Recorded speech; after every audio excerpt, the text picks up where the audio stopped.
যুগটা এমন যে ধার্মিক যারা এখন, আমরা যারা ধার্মিক বলে দাবি করি, আমরা বেশিরভাগই এখন দুনিয়া পূজারী। দাড়ি, টুপি, পাগড়ি, জুব্বা, যাই হোক লেবাস পোশাক, আমাদের মধ্যে বেশিরভাগ ম্যাক্সিমাম ইল্লা মাশাআল্লাহ দুনিয়া পূজারী। দুনিয়ার ভালো মন্দ আগে বুঝবো, তারপর দিনকে আমরা দুনিয়ার উপরে অগ্রাধিকার দিতে শিখছি না। আগে দুনিয়া, পরে দিন। এমন একটা যুগ যেখানে ধার্মিকদের ঐক্যবদ্ধ থাকার কথা, স্পেশালি মুসলিমদের, কিন্তু আমরা মুসলিমদের মধ্যে কোনো ঐক্য দেখতে পারি না। যতই ঐক্যের বলে আওড়াই না কেন, বাস্তবতা হচ্ছে এই যে আসলে এখানে ঐক্যের কোনো নামগন্ধ নাই, ঐক্যের কোনো নামগন্ধ নাই। কিন্তু আমরা চাই যে সবাই ঐক্যবদ্ধ হই, ঠিক আছে? অদ্ভুত যুগ। আমাদের যেমন সাহসী হওয়া উচিত ছিল, আমরা আসলে পারছি না। আমাদের যেমন ঈমান, শৌর্য, বীর্য এবং দূরদর্শিতা রাখা উচিত ছিল, আমরা আসলে পারছি না। ধর্মের মধ্যে আপনি দেখেন ম্যাক্সিমাম ধার্মিক দুনিয়াদার হয়ে আছে। দুনিয়ার স্বার্থ আগে, তারপর দিন। যে যার স্বার্থে দিনের কাজ করছে, আবার ঐক্যের স্লোগানও তুলছে। সবাই সবার মতোই দিনের কাজ করছে, আলাদা আলাদাভাবে, আবার সবাই ঐক্যের কথাও বলছে। একজনকে বলেন যে ঠিক আছে, আপনারা সবাই মিলে একজন আলেমকে সিলেক্ট করেন যিনি মুসলিমদেরকে লিড দিবেন, দেখেন একজনকে সিলেক্ট করতে পারে কি না। একদিন বলেছিলাম সবাইকে নিয়ে বসে এক কাপ চা খাওয়ান, দেখেন পারেন কি না। কিন্তু মুখে কিন্তু সবাই স্লোগান তুলছি যে আল কোরআনের আলো, ঘরে ঘরে জালো, দুনিয়ার মুসলিম এক হও এক হও, কতই না স্লোগান। প্র্যাকটিক্যাল কোনো ইনিশিয়েটিভ নাই আসলে। কিন্তু আপনি অন দ্য আদার হ্যান্ড দেখেন ইসলামের এগেনস্টে যারা থাকে, আসলে কুফার যারা, মোনাফেক যারা, যারা মিথ্যাবাদী সভ্যতার ধারক বাহক, এরা দেখবেন ইউনাইটেড। এদের মধ্যে 100টার মধ্যে 90টা বিষয়ে যদি দ্বিমত থাকে, তারপরেও তারা একটা জায়গায় ইউনাইটেড যে ইসলাম এবং মুসলিমকে ডমিনেট করতে হবে। আর আমাদের মধ্যে যদি 100টার মধ্যে 99টা বিষয়ে একমত থাকি আমরা, আর একটা বিষয়ে আমরা যদি দ্বিমত থাকি, আমাদের সেপারেশনের জন্য দ্যাটস এনাফ। এই যুগে আছি আমি। খেয়াল করে দেখেন, আমরা আইওয়াশ শোডাউনে বেশি বিশ্বাসী এখন। মুসলিমরা আমরা আইওয়াশ করতে বেশি পছন্দ করছি, শোডাউন করতে বেশি পছন্দ করছি। কনস্ট্রাকটিভ কোনো কাজ নাই। আজকে আপনি একটা পোস্ট দিচ্ছেন, কালকে একটা লেকচার দিচ্ছেন। আজকে একটা বই লিখছেন, ঠিক আছে, কালকে হয়তো আপনি অন্য কিছু করছেন। কিন্তু কাজগুলো সব বিক্ষিপ্ত, কনস্ট্রাকটিভ না, যার কোনো লক্ষ্য আছে, সুনির্দিষ্ট লক্ষ্য আছে। সুনির্দিষ্ট লক্ষ্যকে সামনে রেখে মুসলিমদেরকে কাজ করতে হবে। কিন্তু এই দায়িত্ব কে পালন করবে? তরুণ সমাজ এখন মুখিয়ে থাকে এসবের জন্য। তাদেরকে কে নেতৃত্ব দিবে? তাদেরকে বিষয়গুলো বুঝাবে কে? সিচুয়েশন ব্যাখ্যা করবে কে? আর যদি আপনি 2-4 লাইন বেশি কথা বলা শুরু করেন, তাহলে আপনার গলা বন্ধ করে দেওয়া হবে। আস্তে আস্তে এগুলো সব মেনে নিচ্ছি আমরা। এভাবেই চলছে বিগত 100 বছরে। লাস্ট 100 বছরে, এক বছরে কয় দিন? 365 দিন। এই বিগত 100 বছরে এক একটা করে দিন, এক একটা করে রাত গিয়েছে, উম্মাহ আজকে এই জায়গায় এসেছে। আজকে থেকে 100 বছর আগের উম্মার হিস্ট্রিগুলো পড়ে দেখেন। তারপরে আরও সামনে যান, ওসমানীয় খেলাফতের দিকে যান, তার আগে যান ফাতেমিতে যান, কর্ডোভায় যান, মুঘলে যান, এদিকে আপনার মামলুকে যান, ঠিক আছে, তাবেঈনদের যুগে যান, আব্বাসীয় খেলাফতের যুগে যান, উমাইয়াতে যান, সাহাবীদের যুগে যান। দেখবেন ওই সময়কার মুসলিমদের অবস্থা এমন ছিল না, এবং বিশ্বের প্রেক্ষাপটও এমন ছিল না। তো এগুলো নিয়ে ভাবতে হবে। ভাবতে হলে পড়তে হবে, কোরআন পড়তে হবে, হাদিস পড়তে হবে, ইতিহাস পড়তে হবে, অর্থনীতি সম্পর্কে জানতে হবে, পলিটিক্যাল সায়েন্স পড়তে হবে। কে পড়তে চায়? অনলাইনের যুগ, সবাই লেকচার শুনতে চায়, এবং লেকচার শোনা জাতি হুজুকে লাফায় বেশি। একজন আলেম একটা কথা বলবে, ওটার পিছনে হুজুকে লাফাবে। আবার দেখবে আরেকজন আলেম তার কাউন্টার একটা দলিল দিয়েছে, এবার এর পিছনে হুজুকে লাফাবে। আসলে কার দলিল কতটুকু অথেন্টিক এ তো জানে না, কারণ এ তো পড়াশোনাই করতে চায় না। আমরা পড়তে চাই কম, লেকচার শুনতে চাই বেশি। আর লেকচার শুনছেন আজকে আপনি এক টপিকে, কালকে আরেক টপিকে, তারপরের দিন আরেক টপিকে, কোনো কনস্ট্রাকটিভ কিছু নাই, মাথাটা বিক্ষিপ্ত। আসলে আমাদের এখন একটা সমস্যা আছে, বর্তমান যুগটা খুব তাড়াহুড়ার যুগ। মানে এই যুগে মানুষ ধৈর্য ধরতে পারে কম, সবর করতে পারে কম, সব কিছু ফলাফল মানুষ খুব দ্রুত চায়। যেমন স্মার্টফোন চালাতে চালাতে আমাদের মাথাটা খুব দ্রুত হয়ে গেছে, স্মার্টফোন চালাতে চালাতে সব কিছু খুব দ্রুত চাই আমরা আর কি। তো দিনের বিষয়ে আমাদের এই ব্যস্ততা এখন কমছে না, সব কিছু খুব দ্রুত চাই, তাড়াতাড়ি আমল করব, তাড়াতাড়ি জান্নাতে চলে যাব। দিনের জন্যে সবর করা, প্রচেষ্টা চালানো, ধৈর্য ধরা, হ্যাঁ, আঘাত নির্যাতন সহ্য করা, সবর করা, আবার পড়ে গেলে উঠে দাঁড়ানো, এত সময় কোথায় আমাদের? আর এখনকার যুগটা অদ্ভুত একটা যুগ। মানে যত এই যুগে আমরা বেঁচে থাকছি আমরা বিস্ময়ে হতবাক। মানে আসলে আবু বকর, ওমর, ওসমান, আলী রাদিয়াল্লাহু আনহুম, আল্লাহ পাক তাদেরকে জান্নাতুল ফিরদাউস দান করুন, তারা যদি এই যুগে আসতেন, একদিন থাকলেই আল্লাহকে রিকোয়েস্ট করতেন, আল্লাহ আমাদেরকে আবার আগের যুগে নিয়ে যাও, এখানে থাকতে পারবো না। অদ্ভুত যুগ। যুগটা এমন যে ধার্মিক যারা, এখন আমরা যারা ধার্মিক বলে দাবি করি, আমরা বেশিরভাগই এখন দুনিয়া পূজারী। দাড়ি, টুপি, পাগড়ি, জুব্বা, যাই হোক লেবাস, পোশাক, আমাদের মধ্যে বেশিরভাগ, ম্যাক্সিমাম ইল্লা মাশাআল্লাহ দুনিয়া পূজারী। দুনিয়ার ভালো মন্দ আগে বুঝবো, তারপর দিনকে আমরা দুনিয়ার উপরে অগ্রাধিকার দিতে শিখছি না। আগে দুনিয়া, পরে দিন। এমন একটা যুগ যেখানে ধার্মিকদের ঐক্যবদ্ধ থাকার কথা, স্পেশালি মুসলিমদের, কিন্তু আমরা মুসলিমদের মধ্যে কোনো ঐক্য দেখতে পারি না। যতই ঐক্যের বলে আওড়াই না কেন, বাস্তবতা হচ্ছে এই যে আসলে এখানে ঐক্যের কোনো নামগন্ধ নাই, ঐক্যের কোনো নামগন্ধ নাই। কিন্তু আমরা চাই যে সবাই ঐক্যবদ্ধ হই, ঠিক আছে? অদ্ভুত যুগ। দেখবেন 5 ওয়াক্ত নামাজ পড়ছে মাশাআল্লাহ মসজিদ কমিটির সভাপতি হাজী সাহেব, সুদ ছাড়তে পারছে না। অদ্ভুত যুগ। দেখবেন যে মাশাআল্লাহ বাবা তাহাজ্জুদ গোজার, বাবা প্রত্যেক রাতে তাহাজ্জুদে নামাজ পড়ে মাশাআল্লাহ। মাও দেখবেন যে বোরখা পরে বাইরে বের হচ্ছে, মেয়ের গায়ে পর্দার বালাই নাই। অদ্ভুত যুগ। মানে মা আর মেয়ে বাইরে বের হয়েছে, মা মাশাআল্লাহ খাস পর্দা, যদিও তার দিকে কেউ তাকায় না, আর মেয়ের গায়ে পর্দার কোনো বালাই নাই। মানে এমন একটা যুগ, আপনি যদি আল্লাহ এবং তার রাসূলের চোখ দিয়ে দেখেন, কোরআন এবং সুন্নাহর নূর দিয়ে এই বিশ্বটাকে দেখেন, আপনি হতবাক হয়ে যাবেন যে কি হচ্ছে আশপাশে। আসলে এই ওয়ার্ল্ডটাই পাগল না আমি নিজেই পাগল, তখন আপনার কাছে এরকম মনে হবে। তো এখন মনে হয় আমরা নিজেরাই মনে হয় পাগল, ওরাই মনে হয় সুস্থ। আপনি হয়তো ভাবছেন যে আপনি 5 ওয়াক্ত নামাজ পড়েন মাশাআল্লাহ, রোজা রাখেন, যাকাত দেন, ইসলামিক লাইফ মেনটেন করেন, বাইরের জগৎটাও এমন। আসলে ব্যাপারটা এমন না। বাইরের জগৎটা ডেঞ্জারাস, ডিসগাস্টিং, মানে একটা ডেভোস্টেটিং বাইরের জগৎটা। পাপ, পঙ্কিলতা, অশ্লীলতা, ফাহেসা, হারাম, ব্যভিচার, জিনা, সুদ, ঘুষ, দুর্নীতি, হত্যা, রাহাজানি, ডাকাতি, চুরি, শব্দে ভর্তি বাইরের জগৎ। আর আমরা মসজিদে এসে 5 ওয়াক্ত সালাত আদায় করছি আর মনে করছি আমরা সেফ। যতক্ষণ বাইরের পরিবেশটাও ইসলামের আদলে গড়ে উঠবে না, ততক্ষণ পর্যন্ত আমাদের ব্যক্তিগত জীবনের ইবাদত, পারিবারিক জীবনের ইবাদতগুলো দীর্ঘ সময় পর্যন্ত সাস্টেইন করতে পারবে না। অদ্ভুত যুগ। ঘরে ঘরে দেখবেন পরকীয়া চলছে, ম্যাক্সিমাম ঘরে ঘরেই পরকীয়া। স্বামী স্ত্রীকে নিয়ে সন্তুষ্ট না, স্ত্রীও স্বামীকে নিয়ে সন্তুষ্ট না। আগে যেমন ডায়মন্ড খুঁজে পাওয়াটা খুব রেয়ার একটা ব্যাপার ছিল, এখন একটা কুমারী মেয়ে খুঁজে পাওয়াটা রেয়ার ব্যাপার হয়ে গেছে।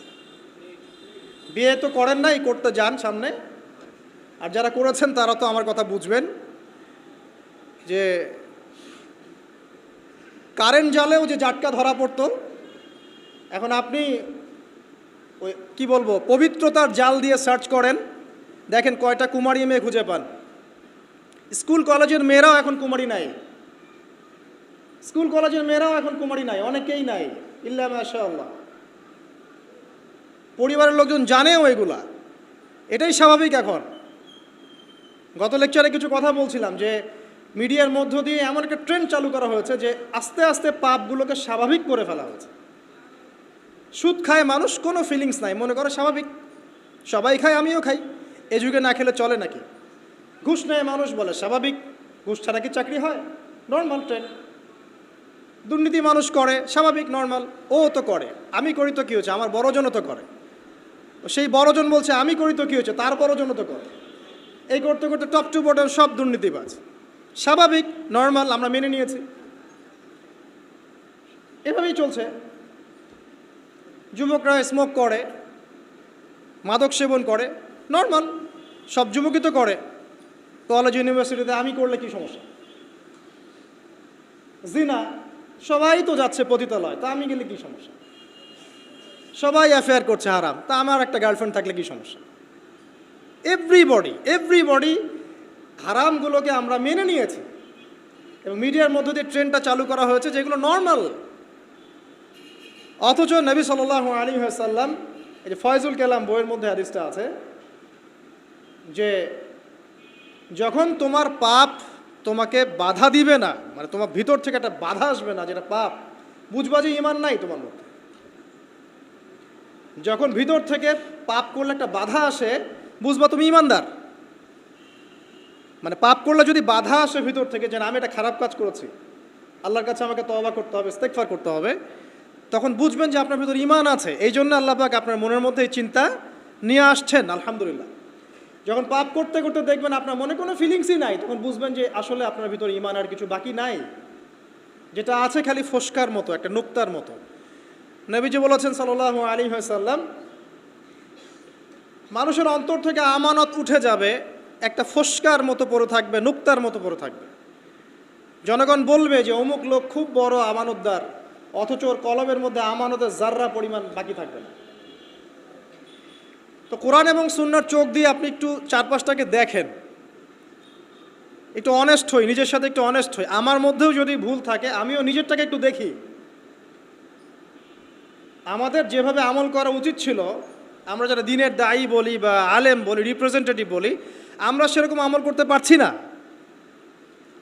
আমাদের যেমন সাহসী হওয়া উচিত ছিল আমরা আসলে পারছি না। আমাদের যেমন ঈমান, শৌর্য, বীর্য এবং দূরদর্শিতা রাখা উচিত ছিল, আমরা আসলে পারছি না। ধর্মের মধ্যে আপনি দেখেন ম্যাক্সিমাম ধার্মিক দুনিয়াদার হয়ে আছে, দুনিয়ার স্বার্থ আগে, তারপর দিন। যে যার স্বার্থে দিনের কাজ করছে, আবার ঐক্যের স্লোগানও তুলছে।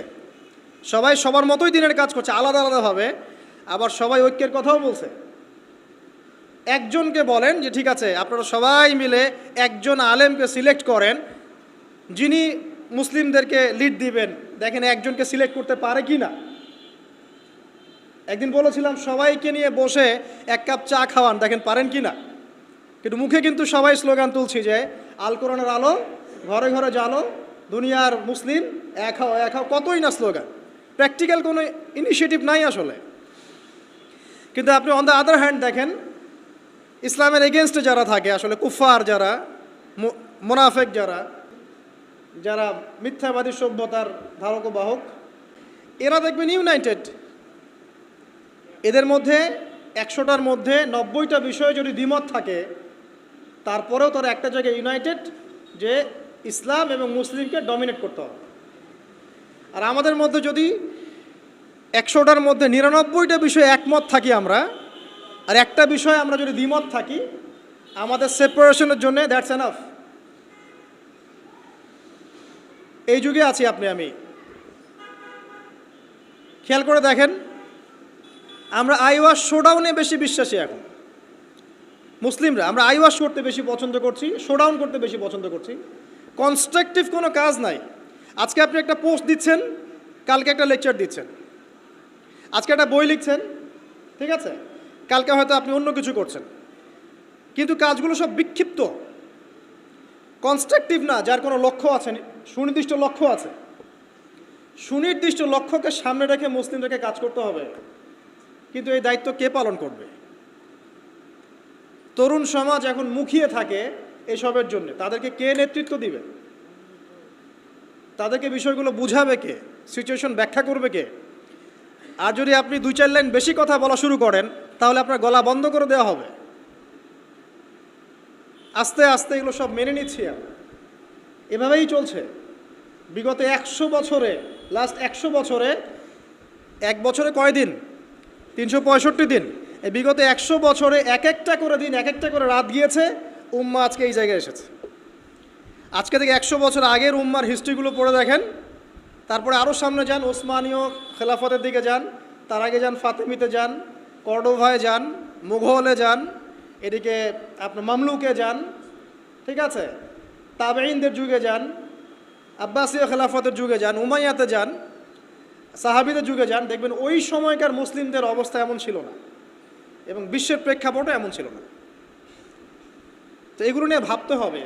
ভাবতে হলে পড়তে হবে, কোরআন পড়তে হবে, হাদিস পড়তে হবে, ইতিহাস পড়তে হবে, অর্থনীতি সম্পর্কে জানতে হবে, পলিটিক্যাল সায়েন্স পড়তে হবে। কে পড়তে চায়?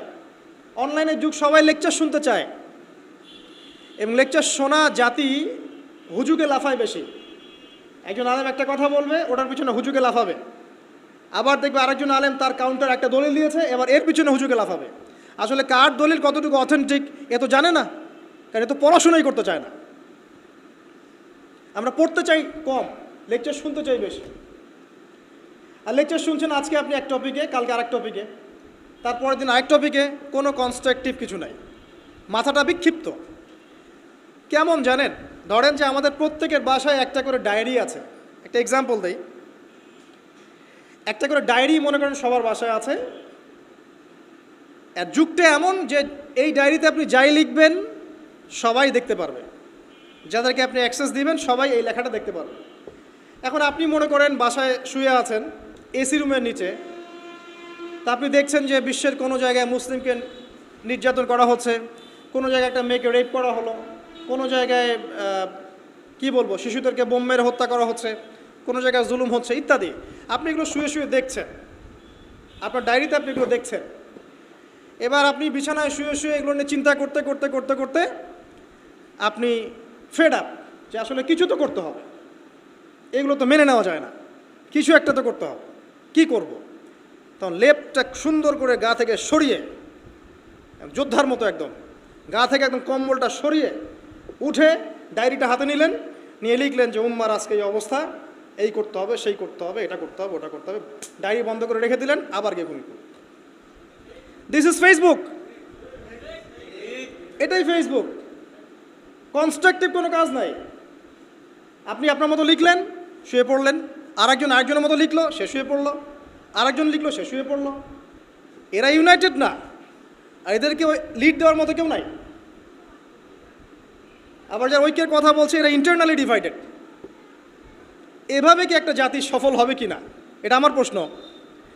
আমাদের আগে সামাজিক যোগাযোগ মাধ্যম ব্যবহার করার মানে যে কি বলবো, নিয়ম শৃঙ্খলা শেখা উচিত। আসলে সামাজিক যোগাযোগ মাধ্যম কিভাবে ব্যবহার করতে হয়, ইফেক্টিভ ইউজিং শেখা দরকার অনলাইন সেকশনে। আমরা মোটেও সামাজিক যোগাযোগ মাধ্যম ইফেক্টিভলি ইউজ করতে জানি না। এই মাধ্যমটাকে আমরা বানিয়েছি সমালোচনার মাধ্যম, কাউকে ধুয়ে দেওয়ার মাধ্যম, মাঝে মাঝে একটু আইওয়াশ শোডাউন করার মাধ্যম। একজন ওমরা করতে গিয়েছে, ছবি, সেলফি, এই সেই। ভাই কী দরকার আছে আপনার ওমরা করতে গিয়েছেন এত মানুষকে জানানোর কী দরকার আছে? একজন লেকচার দিতে এসেছেন, গাড়ি থেকে নামলাম, সবাই ভিডিও, সেলফি, ফোনস, স্লোগান। তা আমি কাকে দেখাচ্ছি আসলে এগুলো? আর এগুলো যাদেরকে দেখাচ্ছি, এটা দেখায় আমার লাভটা কি আসলে? আল্লাহ পাক কি আমার এই দেখার মুখাপেক্ষী নাকি? আমার মনে যদি ইখলাস ও নিয়াত থাকে, নিয়াত বিশুদ্ধ থাকে, আমি তো গোপনে আসলেও নাকি আল্লাহ পাক দিবেন। আর আল্লাহ পাক যদি দেখাতে চান আমাকে, তাহলে আল্লাহ পাক আমাকে তুলে নিয়ে আসে সবার সামনে দাঁড় করায় দিবেন। যদি আমি পাহাড়েও লুকাতে চাই, আর আল্লাহ যদি চান যে আল্লাহ পাক আমাকে দেখাবেন সবার সামনে, আল্লাহ পাক ওখান থেকে তুলে আপনাকে দেখাবেন। আর যারা সবাইকে দেখাতে পছন্দ করে, আল্লাহ পাক ওদেরকে আস্তে আস্তে এখান থেকে মিটিয়ে দেন। দেখেন অনলাইন সেকশনে আমরা ইউজিং ঠিক মতো জানি না। আমরা এখানে সমালোচনার মাধ্যম বানিয়েছি, আইওয়াস শোডাউনের মাধ্যম বানিয়েছি, কনস্ট্রাকটিভ কোনো কিছু নাই, জাস্ট আবেগ ঝাড়ার একটা মাধ্যম বানিয়েছি। সামাজিক যোগাযোগ মাধ্যম ইউজিংটা শিখতে হবে আগে, ইফেক্টিভ ইউজিং কীভাবে। যারা এগুলো লঞ্চ করেছে এরাও তো এগুলো ইউজ করে, ওরা কি আমাদের মতো করে ইউজ করে? তো ভেবে দেখেন তো। বরং আমরা কি ইউজ করছি তারা মনিটর করে এবং তারা কন্ট্রোল করে। আপনি একটা ভিডিও দেখেন ফেসবুকে, মনে করেন আপনি জমি কিনবেন, কথার কথা ফ্ল্যাট কিনবেন, একটা ফ্ল্যাট কেনার ভিডিও দেখতে থাকেন, আপনি দেখবেন যে পরের দিন যখন আপনি ঢুকবেন ফেসবুকে আপনাকে ওই ভিডিওগুলোই দেখানো হচ্ছে। তারা আপনার মাইন্ডটাকে রিড করে ফেলেছে। মানে কাজ নাই, সারাদিন খেয়ে দে অহেতুক কিছু বিষয় নিয়ে পড়ে থাকি আমরা। একটা ঘটনা ঘটার আগে আমরা এমনভাবে এটাকে ভাইব তৈরি করি, এটাই হচ্ছে আপনার মাইন্ড প্রোগ্রামিং। ঠিক এইভাবেই পশ্চিমারা এইসব মাধ্যমগুলো দিয়ে আমাদের মাইন্ড প্রোগ্রামিং করছে। তো দেখেন আমাদের ইফেক্টিভ ইউজিং শেখা দরকার, আইওয়াস শোনানোর দরকার নাই। তো এই যুগে আপনি ওই ডায়েরিতে লিখে কাজ হবে না, এই যুগে কনস্ট্রাকটিভ কাজ করতে হবে, যেমনটা কাজ করছে ইসলামের বিরোধী শক্তিরা। ওরা মিডিয়াকে কাজে লাগায় ঠিকই, কিন্তু ওদের স্বার্থে কাজে লাগায়। ওরা মিডিয়া ওদের মতো করে কন্ট্রোল করে, ওদের মতো করে নিউজ করে। যখন ওরা সারা বিশ্বে ছড়িয়ে দিল যে মুসলিমরা সন্ত্রাসী এবং মুসলিমরা জঙ্গি, সবাই দাড়ি টুপি দেখলে বাঁকা চোখে তাকানো শুরু করে, এ মনে হয় জঙ্গি, এ মনে হয় জঙ্গি, ওই বোরখার নিচে মনে হয় বোম আছে ইত্যাদি। এই ভাইভটা কে তৈরি করলো? হ্যাঁ, ওরাই তৈরি করলো। কোনোদিন কি কোনো মুসলিমকে আল্লাহ পাক অনুমতি দিয়েছেন যে সে মানে একটা নিরপরাধ মানুষকে হত্যা করবে? এই অনুমতিকে আল্লাহ পাক দিয়েছেন? অথচ ওরা এমনভাবে ফুটিয়ে তুলছে যে মুসলিমরা মনে হয় নিরপরাধ মানুষকে হত্যা করে, এরা মনে হয় সন্ত্রাসী, বোমাবাজি করে ইত্যাদি। তো এই মিডিয়া ভাইভ, ওরা ওদের স্বার্থে মিডিয়া ইউজ করছে। এই যুগে আপনি আমি থাকি, তাহলে কতটা স্মার্ট হয়ে দিনের কাজ করা উচিত সেটা বোঝাও আমাদের। দেখবেন অফলাইনে মাঠ পর্যায়ে দিনের কাজ বেদিনেরা তাদের কাজ করছে, যারা বেদিন তারা ওদের কাজ ঠিকই করছে। আমরা এরকম একটা যুগে বাস করছি। তো এইসব ডায়েরিতে, ভার্চুয়াল ডায়েরিতে যুদ্ধ করে কোনো কাজ নাই। প্র্যাকটিক্যালি পড়াশোনা শিখতে হবে, আগে ইলম অর্জন করতে হবে, আলেম ওলামার কাছে আসতে হবে, তাদের সোহবতে এসে দিন শিখতে হবে এবং আমলটা বাড়াতে হবে, তাজকি আত্মশুদ্ধি বাড়াতে হবে, মানে ভিতরের আত্মশুদ্ধিটা বাড়াতে হবে, হালাল উপার্জনের দিকে ফোকাস করতে হবে। মুসলিম উম্মার মধ্যে কোনো বিভক্তি ছড়ানো যাবে না, ইউনাইটেড করতে পারি না পারি বিভক্তি ছড়ানো যাবে না। যে ইস্যুগুলো মাইনর এগুলো নিয়ে এত বেশি ঝগড়া করা যাবে না, ফাসাদ ক্রিয়েট করা যাবে না। এছাড়া আপনার পরিবারের যে আদর্শ এটাকে শক্ত করতে হবে, বাচ্চাদেরকে মানুষ করতে হবে, সন্তান সন্ততিকে মানুষ করতে হবে, কনস্ট্রাকটিভ কাজ করতে হবে। এডুকেশনাল ইনস্টিটিউশন গড়ে তোলেন, শিক্ষা প্রতিষ্ঠান গড়ে তোলেন, সমাজ কল্যাণমূলক কোনো ফাউন্ডেশন করেন, মানবতার সেবায় কাজ করেন, দেশকে ভালো কিছু দেন, রাষ্ট্রকে ভালো কিছু দেন, ভালো করে পড়াশোনা করে রাষ্ট্রীয় বড় বড় পদে চাকরি করেন। যত বেশি ভালো মানুষ সেখানে যাবে, আশা করা যায় তত দুর্নীতি কমে যাবে ইনশাআল্লাহ। এখান থেকে সরে আসার দরকার নাই, বরং আপনি আরও বেশি করে পড়াশোনা করেন, বিসিএস ক্যাডার হন, বড় বড় পোস্টে যান, সততা নিয়ে ঈমান নিয়ে এমপি মন্ত্রী হন, হয়ে দেশ শাসন করেন, কনস্ট্রাকটিভ কাজ করেন। আমি বুঝাতে চাচ্ছি যে আমরা এমন একটা যুগে আছি যে আমরা কাজের চেয়ে আইওয়াস শোডাউন এবং অপরিপক্কতায় বেশি পারদর্শী। আমাদেরকে একটু পরিপক্কতা প্রদর্শন করতে হবে এবং আগে যুগটাকে রিড করতে হবে। তো রিড করার বিষয়ে আপনাকে বলছিলাম যে এমন একটা যুগে আপনি আছেন, ধর্মের মধ্যে এরকম কলিউশন আছে এবং এটা আমরা মেনেও নিচ্ছি স্বাভাবিকভাবে। ব্যক্তি জীবনে আসেন, দেখুন ব্যক্তি জীবনের মধ্যে দিনদারিতা কমে যাচ্ছে, যুবকরা মাশাআল্লাহ আল্লাহর দিকে আসছে, কিন্তু অনেকের মধ্যে কমেও যাচ্ছে। ব্যক্তিগত জীবনে গিয়ে দেখেন যে দিনের জ্ঞান অর্জনকে খুব একটা পরোয়া করছে না, আমলটাকে গুরুত্ব দিচ্ছে ঠিকই, কিন্তু দিনের জ্ঞান অর্জনকে খুব একটা পরোয়া করছে না, হালাল হারাম মেনে চলার ব্যাপারটা পরোয়া করছে না। ঠিক আছে, তারপরে গিয়ে দেখবেন ফ্যামিলিতে গিয়ে দেখবেন ফ্যামিলির মধ্যে বন্ডিংসগুলো কমে যাচ্ছে। ফ্যামিলির মধ্যে যে বন্ডগুলো আগে ছিল শক্ত, এগুলো আস্তে আস্তে কমে যাচ্ছে। ভাইয়ে ভাইয়ে দ্বন্দ্ব, বাবায় সন্তানে দ্বন্দ্ব, মায়ের সন্তানে দ্বন্দ্ব, মনে মনে দ্বন্দ্ব, স্বামী স্ত্রীতে বিচ্ছেদ, সন্তানরা মানুষ হচ্ছে বাবা মা ছাড়াই। সামাজিক গঠন একক যেটাকে আমরা বলি পরিবার, এর বন্ডিংসগুলো ভেঙে যাচ্ছে এবং এটাকে আমরা নর্মাল মনে করছি এখন। সোশ্যালি দেখেন প্রতিবেশীর খোঁজখবর নেওয়ার প্রয়োজন মানুষ মনে করছে না এখন। সমাজের মানুষের পাশে দাঁড়ানোর কথা বলেন, একে অপরের সহযোগিতার কথা বলেন, একটু সহ্য করা বা ছাড় দেওয়ার মানসিকতার কথা বলেন, কেউ ছাড় দিতে চায় না।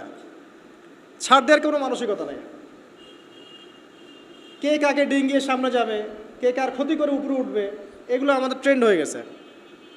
ইকোনমিক লাইফে গিয়ে দেখেন হালাল হারামের কেউ পরোয়া করছে না। ঘুষ, দুর্নীতি, সুদ এগুলো নর্মাল। পলিটিক্যাল লাইফে গিয়ে দেখেন আল্লাহ পাকের জমিনে আল্লাহ পাক তাকে দায়িত্ব দিয়েছেন, সে আল্লাহর হুকুম আহকামের 5 পয়সা পরোয়া করে না। আল্লাহ পাকের জমিনে আল্লাহ পাক তাকে দায়িত্ব দিয়েছেন, কিন্তু সে দেখবেন আল্লাহ পাকের বিধানের 5 পয়সা পরোয়া করছে, অথচ আল্লাহ পাকই তাকে দায়িত্ব দিয়েছে। বৈশ্বিক প্রেক্ষাপটে গিয়ে দেখেন খালি অস্ত্র বিক্রির বাণিজ্য, কোন দেশে যুদ্ধ লাগিয়ে দেওয়া যাবে, আর কোন মুসলিম দেশগুলোকে ডমিনেট করা যাবে, আর কোথায় মানুষকে সুদের ঋণে জালে ফেলা যাবে। আপনি আগে চারপাশ চিনতে শেখেন, পরিবার দেখেন, আপনার ব্যক্তি জীবনটা দেখেন, ধর্ম দেখেন, অর্থনীতি রাজনীতি দেখেন। কোন চোখ দিয়ে দেখবেন?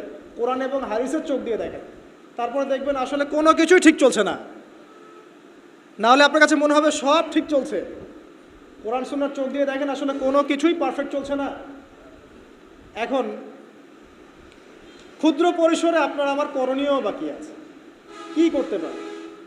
প্রথম কথা হচ্ছে আমাদেরকে আগে তওবা করতে হবে আল্লাহর কাছে। আমরা প্রত্যেকে যখন আল্লাহর কাছে খালেসভাবে তওবা করব যে আল্লাহ পাক যে উদ্দেশ্যে পৃথিবীতে পাঠিয়েছিলেন সেই উদ্দেশ্য কতটুকু করতে পারছি আমরা জানি না, আল্লাহ আপনি আমাদেরকে মাফ করে দেন এবং এই সমকালীন ফিতনাময় পরিবেশ থেকে আমাদেরকে বাঁচান। আগে তওবা করতে হবে। মানে আমরা এতটা পাপে ডুবে গেছি এখন, আমাদের দোয়া কিন্তু মনে হয় না কবুল হচ্ছে। হ্যাঁ, আমরা কি কম দোয়া করি? আমরা কিন্তু প্রচুর দোয়া করি। ওয়াজ মাহফিলের শেষে করি, ফরজ নামাজের পরে করি, দোকান উদ্বোধন করতে গেলে করি, কোনো সময় মাশাআল্লাহ দেখা যায় স্ট্যাচু উদ্বোধন করতে গিয়েও দোয়া করি। আমরা দোয়া করতেই থাকি, কিন্তু দোয়া কতটুকু কবুল হয় আল্লাহ ভালো জানে। কবুল না হওয়ার একটা অন্যতম কারণ হচ্ছে পাপ। যখন আমরা পাপে লিপ্ত থাকবো, দোয়া কিন্তু খুব একটা কবুল হয় না। ইল্লা মাশাআল্লাহ, আল্লাহ পাক চাইলে করতে পারেন, কিন্তু পাপে নিমজ্জিত থাকা অবস্থায় আল্লাহ পাক রাগান্বিত থাকেন। যতক্ষণ তওবা করছে ততক্ষণ দোয়া কবুল হচ্ছে। আগে তওবা করে ফিরে আসতে হয়।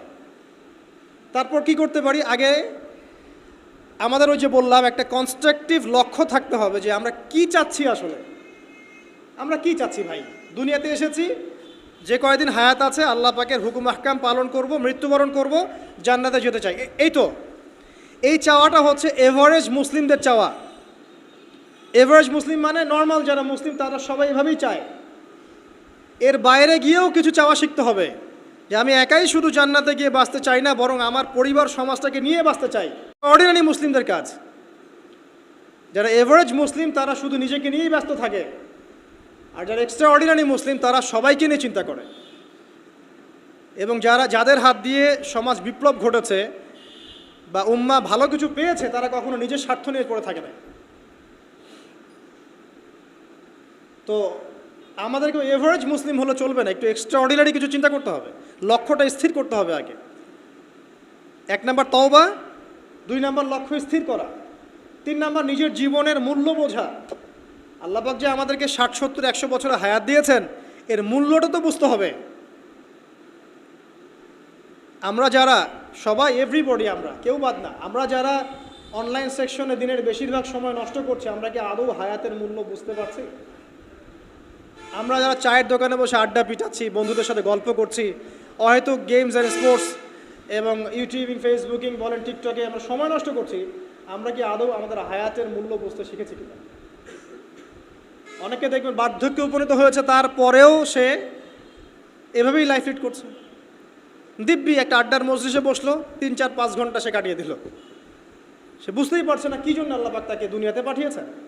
তো আমাদেরকে আগে বুঝতে হবে যে আমাদের হায়াতের মূল্য কি। একটা দিন চলে যাচ্ছে, আর পাবো না। আজকের এই যে সেশন করতে পারছি, এটা আর কখনো ফিরে আসবে না। যদি এখান থেকে উপকৃত হতে পারি আলহামদুলিল্লাহ, না পারলে এই সুযোগটা আল্লাহ পাক আর দিচ্ছেন না। এই দিন চলে গেল, সূর্য ডুবে গেছে, ওভার, টাইম শেষ। যারা এখন কবরবাসী হয়েছে তারা অনেকেই চাইতো যে আমরাও দিনের জন্য কিছু করব, আল্লাহকে পাবো, রাসূলকে পাবো, পরকালে জান্নাত পাবো, নামাজ পড়বো, ওই সুযোগটা তারা পায় নাই। আর এখনকার যুব সমাজদেরকে পরকালীন চেতনায় উদ্বুদ্ধ করাটাই মূল চ্যালেঞ্জ। অন্য কোনো কিছু দিয়ে আপনি ওদেরকে আল্লাহর পথে ফেরাতে পারবেন না। ওদের মধ্যে যখন মৃত্যুর ভয় থাকবে, পরকালের জবাবদিহিতার ভয় থাকবে, অটোমেটিকলি ওরা গার্লফ্রেন্ড ছেড়ে দিবে, মাদক ছেড়ে দিবে, এই জেনা ছেড়ে দিবে, পর্নোগ্রাফি ছেড়ে দিবে, এভরিথিং তারা ছেড়ে দিবে ইনশাআল্লাহ, যখন তাদের মধ্যে পরকালীন চেতনা থাকবে। তো হায়াতের মূল্যটা বোঝা একটা বড় চ্যালেঞ্জ। আল্লাহ পাক আমাদের সবাইকে হায়াতের মূল্য বোঝার তৌফিক দান করুন। আর হায়াতটা কাজে লাগাবো কিভাবে? লাস্ট খুতবাতে আমি বলেছি যে প্রফেটিক লাইফস্টাইল কেমন হবে এবং প্রোডাক্টিভ মুসলিম কিভাবে হব, এটা আমাদের চ্যানেলগুলোর মধ্যে আছে। সকাল থেকে সন্ধ্যা পর্যন্ত, রাত পর্যন্ত কিভাবে আমরা টাইম ব্যালেন্স করব, এটা নিয়ে আলোচনা করা হয়েছে। এটা আপনি দেখে নেবেন ইনশাআল্লাহ, এখানে সব কিছু দেওয়া আছে মোটামুটি। তাহলে 1 নাম্বার তাওবা, 2 নাম্বার একটা লক্ষ্য, 3 নাম্বার নিজের হায়াতের মূল্য বোঝা, 4 নাম্বার আমল। এবার আমল, দিন রাতের যে আমলগুলো নবী সাল্লাল্লাহু আলাইহি ওয়াসাল্লাম করতেন, আমাদেরকে এই আমলগুলো শক্তভাবে আঁকড়ে ধরতে হবে, ছাড়া যাবে না। কারণ যতই আমি বড় বড় কথা বলি না কেন, নিজে যদি আমল করে সেটাকে প্রতিষ্ঠিত করতে না পারি, আসলে এই কথাগুলো তাসির হবে না। যত বড় বড়ই কথা বলি আমরা, অন্যের দিকে যতই আঙ্গুল তুলি, বিশ্ব নিয়ে কথা বলি, অর্থনীতি নিয়ে কথা বলি, রাজনীতি নিয়ে কথা বলি, ঠিক আছে, পরিবার নিয়ে কথা বলি, সমকালীন ফিতনা নিয়ে কথা বলি, আমল যতক্ষণ পর্যন্ত নবী সাল্লাল্লাহু আলাইহি ওয়াসাল্লামের মতো না হচ্ছে, ততক্ষণ পর্যন্ত কথা শুধু তাত্ত্বিক থেকে যাবে, বাস্তবতার কোনো প্রায়োগিক ফলাফল পাওয়া যাবে না। তো আল্লাহ পাক আমাদের সবাইকে নবী সাল্লাল্লাহু আলাইহি ওয়াসাল্লামের মতো 24 ঘন্টা কাটানো তৌফিক দান করুন। একদম রাত থেকে শুরু করে আবার রাত পর্যন্ত যেভাবে নবী সাল্লাল্লাহু আলাইহি ওয়াসাল্লাম ঘুমাতেন, উঠতেন, ইস্তেঞ্জা করতেন, নামাজ পড়তেন, জামাতে 5 ওয়াক্ত নামাজ পড়তেন, দিনের জ্ঞান অর্জন করতেন, পড়া মানুষের শেখাতেন, ব্যবসা বাণিজ্য করতেন, প্রতিটা কাজ যেন নবীর মতো করে হয়, এই চ্যালেঞ্জটা নিতে হবে। আগে 40 দিনের টার্গেট নেই একটা, যে আগামী 40 দিন আমরা নবী সাল্লাল্লাহু আলাইহি ওয়াসাল্লামের মতো লাইফ লিড করব। যদি পারি ইনশাআল্লাহ আমাদের দ্বারা কিছু হবে, যদি না পারি বুঝতে হবে আমরা শুধু কথায় পারদর্শী, আমাদের কাজের কোনো মূল্য আসলে নাই। তো আমরা বিশ্বাস করি যে আমাদের তরুণ প্রজন্ম শুধু কথায় পারদর্শী না, তারা কাজ করেও দেখাতে পারবে ইনশাআল্লাহ। হয়তো বার্ধক্যে যারা আছে তারা হয়তো পারবে না, তারা হয়তো চাচ্ছে কিন্তু পারছে না। অনেক মুরব্বী আমার পরিচিত আছেন যারা চান আরও বেশি আমল বাড়াতে, কিন্তু পারছেন না, শরীর কুলাচ্ছে না, ডায়াবেটিস, প্রেশার, আর অনেক সমস্যা। আর যদি পরিবারের মধ্যে ঢুকে যান, বিয়ে শাদীর মধ্যে, তাহলে তো অবস্থা খারাপ। আর যদি মাশাআল্লাহ এই যুগের কোনো দিনদার ক্যাটরিনা কাইফ ভাগ্যে জোটে, তাহলে তার পিছনেই সারা জীবন চলে যাবে। সো পরিবারে ঢোকার আগেই, মানে বিয়ে শাদী করে সংসার গোছানোর আগেই পড়াশোনাটা শেষ করে ফেলেন, কারণ ওর পরে রেসপন্সিবিলিটি বাড়বে, আপনার অনেক কাজের চাপ চলে আসবে। এগুলোকে সুন্দর মতো ব্যালেন্স করা খুব ডিফিকাল্ট, এত সহজ না। যুগটা ভাই এত কঠিন যে সব কিছু পারফেক্টলি করার চেষ্টা করার পরেও কখনো কখনো হিমশিম খেয়ে উঠি পারি না।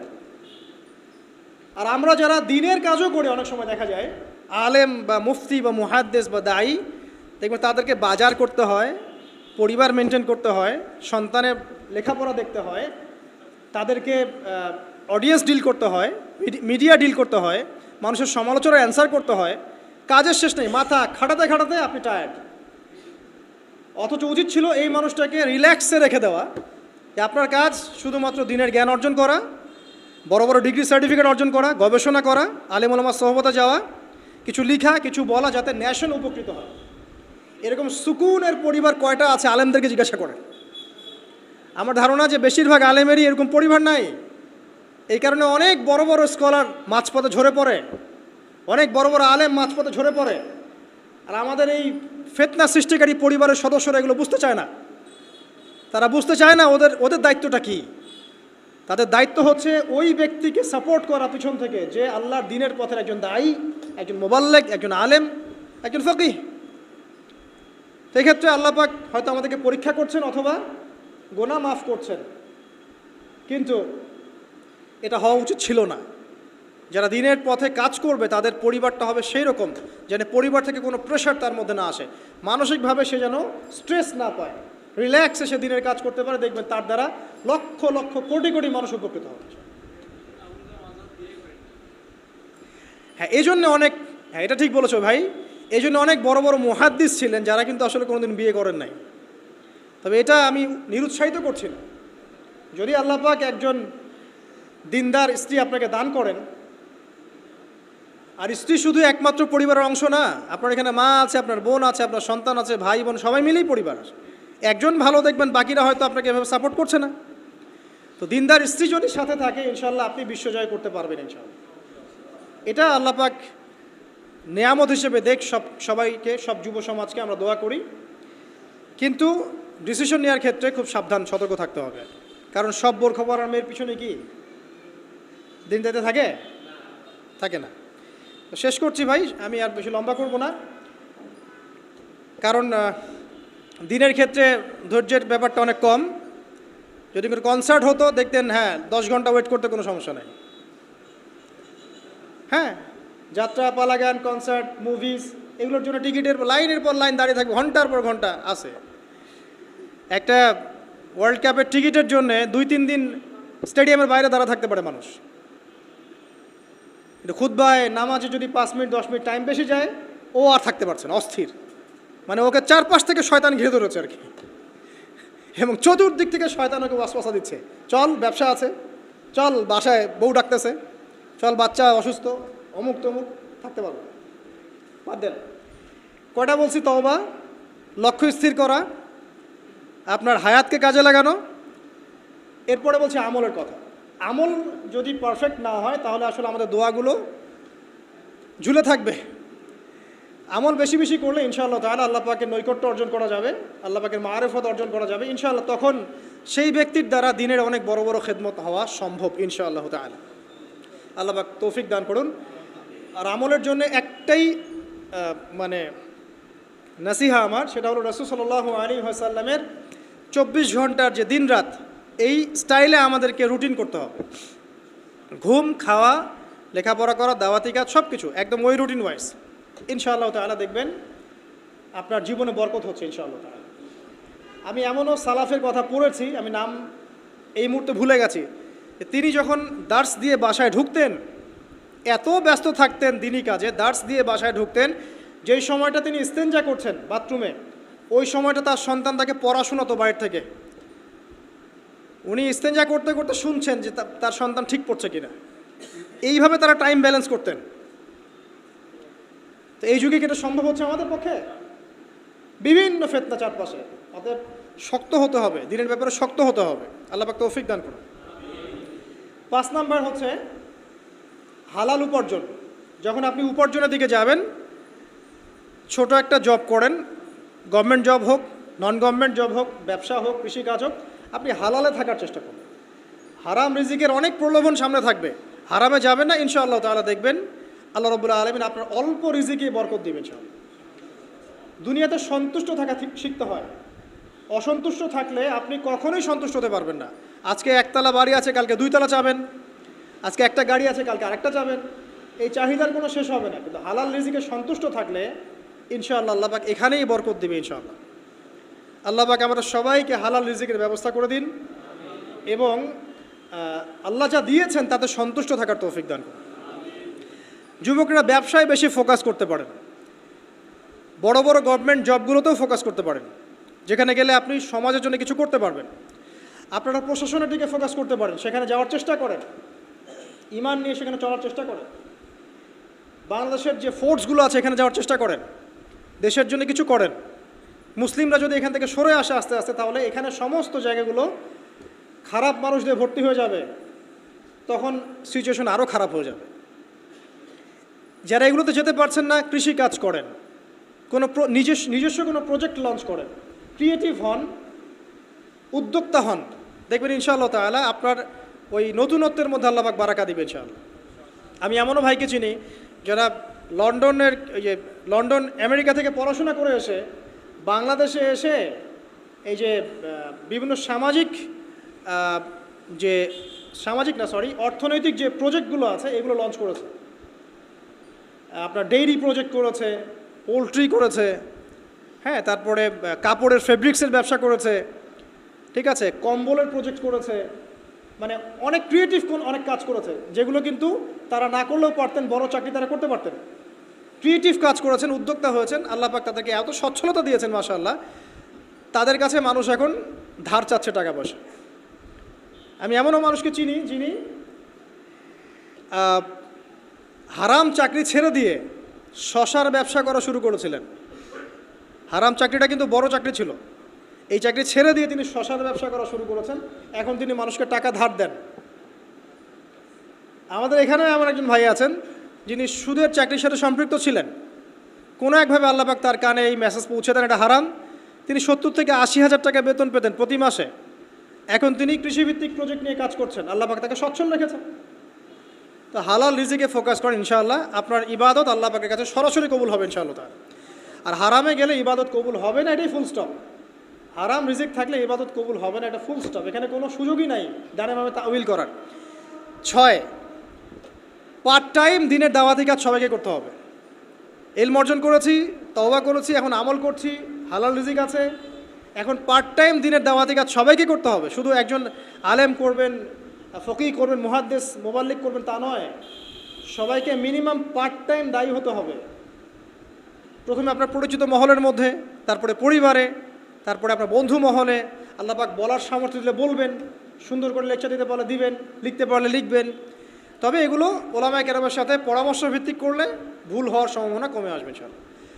তবে ভুল হবেই, আর মানুষ ভালো মন্দ বলবেই, গীবত তোহমত অপমান করতেই থাকবে।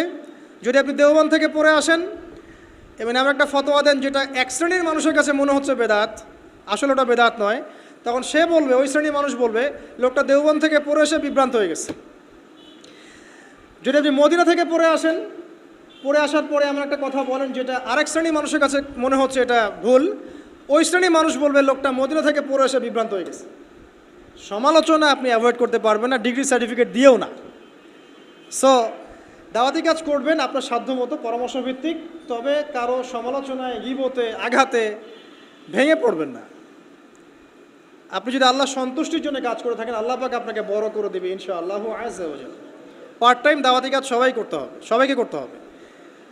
আর এর মধ্যে থেকে কিছু মানুষকে আলেম হতে হবে, আলেম হয়ে উম্মার দায়িত্ব গ্রহণ করতে হবে। আল্লাহ পাক তৌফিক ইনায়াত করুন, আমিন। আর দু একটা বলে শেষ করে দেই। এরপরে আপনি পরিবার গঠনের বিষয়ে যাবেন। পরিবারটা এমনভাবে গঠন করেন, এক কথায় আপনাকে হতে হবে ইব্রাহিম আলাইহিস সালামের মতো, আপনার সন্তান হবে ইসমাইল আলাইহিস সালামের মতো, এবং আপনার স্ত্রী হবে হাজারা এবং সারা আলাইহিস সালাম তাদের। এরকম যদি পরিবার হয় ইনশাআল্লাহ তাআলা আশা করা যায় সমাজের অবস্থা আগামী 10 বছরে এমন থাকবে না, আগামী 20 বছরে এমন থাকবে না ইনশাআল্লাহ তাআলা।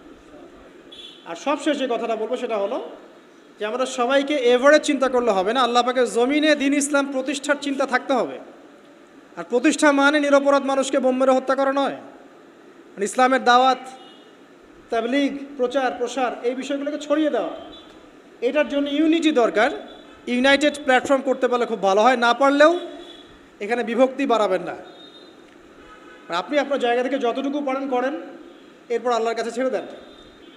আল্লাহ পাকের জমিনে দ্বীনের প্রচার প্রসারের জন্য আপনি আপনার জান, মাল, সময়, আপনার শ্রম, আপনার কথা, আপনার কলম, আপনার ইনিশিয়েটিভ সব কিছু দিয়ে একটা স্ট্রাইভ করেন।